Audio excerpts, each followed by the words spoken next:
For thousands of years, people in every walk of life have been telling tales of terrifying creatures that walk among us. And out of all of the scary folklore creatures or ghostly rumors I have read about, some of the most bone-chilling have come from the Philippines. Welcome back, most amazing friends. I'm your host Kennedy, and I hope you brought some holy water, because today we're counting down the top 10 scary urban legends from the Philippines that are pure evil. Let's get into it. Starting us off at number 10 is the White Lady of Balete Drive. In Quezon City, there's an avenue named after the row of trees that used to line it. Although they are now gone, in Filipino culture it is believed that Balete trees are inhabited by mystical beings and other supernatural creatures, and despite their removal from the area, it is rumored to remain just as haunted as the day they were planted. There are few variations of the legend, but the most popular is that there was once a woman who died after being hit by a taxi along the Balete lined road late at night, and whoever hit her was never caught. Since then, it's said she haunts the roads, scaring unsuspecting taxi drivers who dare trespass alone. Some say she might even appear to be lost and wait for a taxi to pull over so she can come inside and terrify the driver by revealing her true form, a corpse covered in blood and bruises. However, others say sometimes she will just disappear out of thin air. Many have believed the tale, including a police officer and captain of the QCPD who was eventually suspended for cowardice after he refused to patrol the area after a rise in incidents. Allegedly, each accident claimed that a woman in white was what had caused the issue, and so the officer refused to investigate, fearing he too would become haunted by the White Lady of Balete Drive. Next up at number 9 is death by slippers. I've heard some crazy urban legends in my day, and this one might just be the most out there. Apparently, there's an urban legend in the Philippines that states you must bring your slippers inside the house at night. Why is that, I'm sure you're wondering? Well, according to the legend, anyone who forgets to bring their slippers in at night will be visited by a dangerous cult that takes the slippers and kills the owner. Apparently, each night a group of Satanists roam the streets looking for victims to sacrifice to their evil overlord, and apparently the only thing you have to do to protect yourself from being their next victim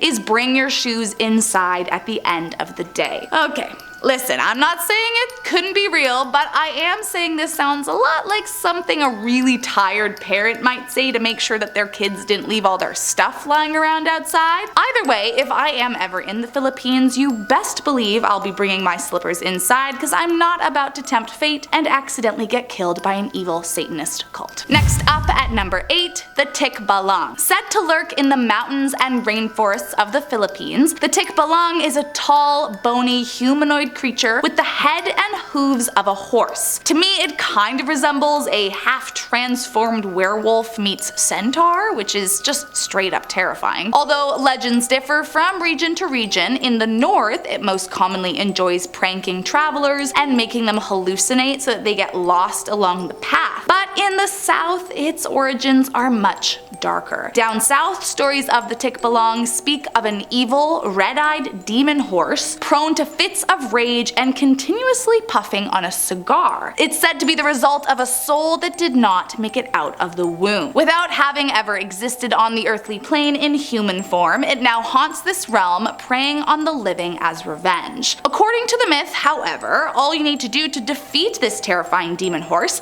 is pluck 3 hairs from its mane, taming the creature and making it indebted to you forever. That, or just hope you come across one in the north, I guess. Next up at number 7, the Matruculan. These terrifying creatures are kind of like the sick and twisted version of the Immaculate Conception. As legend has it, at night when everyone is asleep, they will sneak into the room of a virgin woman and impregnate her without her knowing. Apparently the ghoul is invisible to the human eye, so there's no way to protect against their devilish advances. Then after a few months inside, the monster will return to take what he gave to the woman, but first killing her and then consuming the life that was growing inside of her. There are also some versions where the Matruculan will prey on already pregnant women, and in this case, it's believed that the husband can protect his wife from getting a visit from the creature by swinging a butterfly knife, or balasang, over her stomach during labor. I mean, from top to bottom, this entire legend is incredibly dark, and I'm just praying that there is no chance they exist in real life. Next up at number 6 is the Tiyanak. It's very common in many cultures and religions for new lives to be baptized, mainly because it signifies the young person as being a part of the Christian faith, and it symbolizes a life in devotion to Jesus Christ. And while some cultures believe it's not necessary to be baptized in order to get into heaven, it's definitely the preferred method. But due to the Spanish colonization in the Philippines in the 16th century, their version is a bit more intense. As the story goes, many believe that any souls who are not baptized by the Catholic Church in their early years go into a state of limbo after death and will return to earth as evil spirits. These spirits are called the Tiyanak and are said to lure their prey deep into the woods, tricking them by shape-shifting to look like a little one abandoned and crying. Once they are picked up and have the victims right where they want them, the vampiric creatures will morph back into their true devilish form and attack. The only way to save yourself is either turn your clothes on inside out in hopes that the Tiyanak will be amused and set you free of the enchantment. That, or some garlic and a rosary, can also do the trick in most cases. Coming in at number 5, the Mambabarang. A terrifying Filipino folklore witch, the Mambabarang uses their powers to get revenge on those they feel have either wronged them or those who they are envious of. As legend has it, the Mambabarang will use their evil powers in order to conjure spirits and manipulate insects to enter the body of any person they choose, most often through voodoo rituals. What is scary about the Mambabarang is that they're not some evil demon or mythical creature, but just some ordinary human woman who practices black magic, and once they decide to conjure a spell on you, there is not much of anything that can be done to stop it. Once the ritual has been completed, she will instruct the insects who it is they are to infest,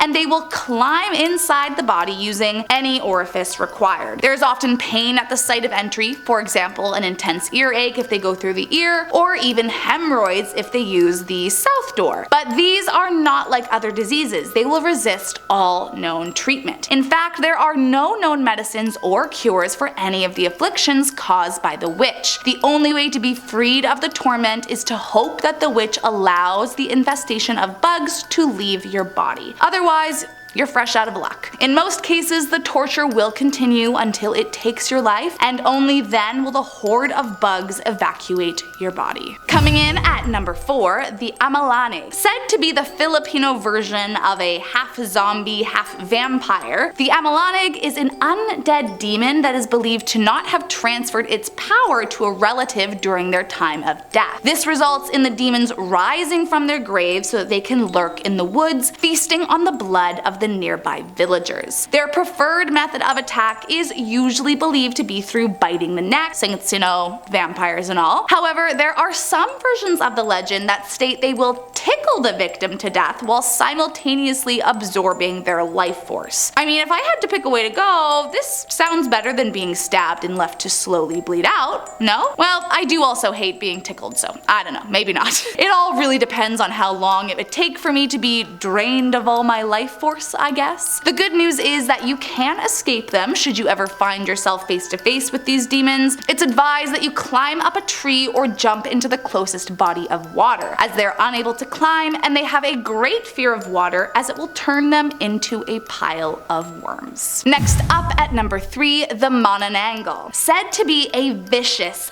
flesh-eating, blood-sucking demon, the Manananggal is definitely one of the creepiest urban legends I've ever heard of. In their true form, they're described as being hideous women who have the ability to sever their body into two, something that they must apparently do in order to feed. When they detach their torso from their lower half, they become vulnerable, so they must hide their lower half to keep themselves from being attacked. They then grow wings so that they can fly around looking for their next victim. The Manananggal tends to prey on men, first shapeshifting to look like a beautiful woman so that they can seduce them before luring them into a secluded area, tearing them apart and sucking out all of their internal organs with their long tongue. The only way to defeat the ghoulish creature is to wait until her body is severed, as the lower half remains motionless and vulnerable. Once you find the lower half, sprinkle either salt or crushed garlic onto the creature, and the demon will be unable to join back into one entity. Then just sit back and wait until sunrise, as once the sun hits the separate torso, she will be destroyed. Coming in at number 2, the Aswang. This one might be the most famous of the urban legends, but to be fair, it's for good reason, cause it is just about the most terrifying thing I have ever read about. Supposedly a flesh-eating, shape-shifting, vampire-like creature, what's truly terrifying about the Aswang is that you never know who around you could be one. As the legend goes, during the day they appear to be just like us humans, blending in with the world and working normal jobs, but at night they transform into flesh-eating, blood-sucking, horror film creatures who unleash their predatory instincts, actively hunting the most vulnerable in the community. The creatures are said to have long tongues and backwards feet,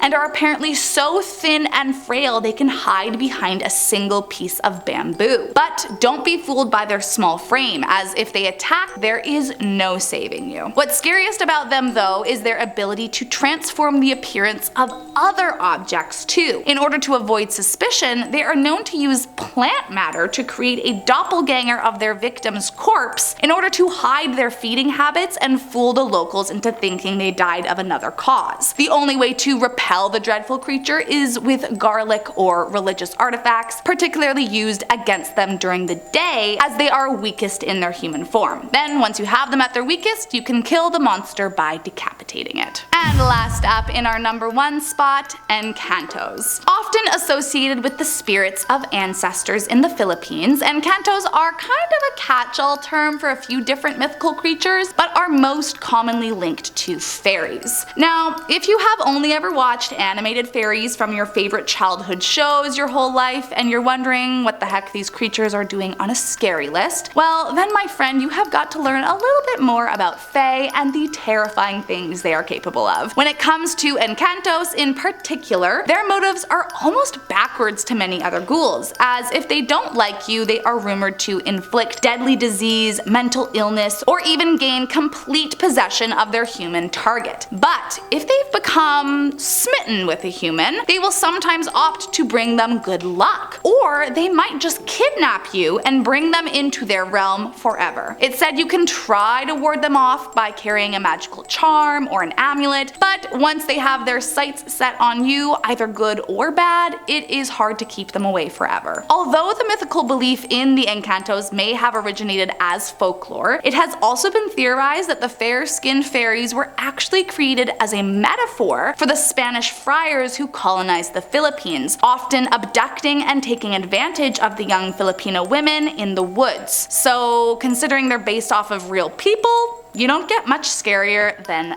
that. Thank you so much for watching today, guys. I hope you liked this video. If you did, make sure to hit that subscribe button, and I'll catch you next time.